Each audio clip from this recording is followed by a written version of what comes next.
Good morning from Siliguri. তো বন্ধুরা, কালকে রাত্রেবেলা আসার পর খাওয়া দাওয়া করে টায়ার্ড ছিলাম, তো আর কন্টিনিউ তোমাদের সাথে করা হয়নি, আর আপডেট দিতে পারিনি। তো এখন ঘুম থেকে উঠে রেডি হয়ে নিয়েছি, আর এদিকে আমাদের সমস্ত ব্যাগপত্র সব গোছগাছ করা হচ্ছে। আর আমি তো রেডি হয়ে গেছি। ঘরের অবস্থা খুবই জঘন্য হয়ে আছে, কারণ বৃষ্টিতে যেহেতু এসেছি সমস্ত কিছু কাদা হয়ে গেছিলো, সমস্ত ধোয়াধুয়ি থেকে শুরু করে সমস্ত কিছু করে। তো যাই হোক, আজকে সকালবেলা আমরা বেরোবো, তো তার জন্য ভাবলাম যেহেতু রান্না করার জিনিসপত্রগুলো এনেছি, তো কালকে তো রান্না করে খেতে পারিনি, হোটেলে খেয়েছি, তাই ভাবলাম সকালবেলা একটু ম্যাগিটা বানিয়ে নিই। পাহাড়ে এসে যদি না ম্যাগি না বানিয়ে খাই তাহলে আর কি মজা হবে। তার জন্য যেহেতু সব জিনিসপত্র এনেছি, তো একটু ম্যাগি করবো। আর এই যে ম্যাগি কিনে নিয়ে আসা হয়েছে, আর এই একটা বাটি এনেছি, সিলেভারের বাটি। তো চলো একটু ম্যাগিটা বসিয়ে দিই।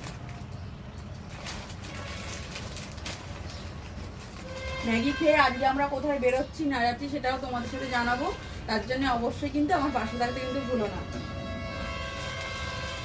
তাহলে চলো এখন ম্যাগিটা বানিয়ে নিই, তারপর তোমাদের সাথে আবার কথা হচ্ছে।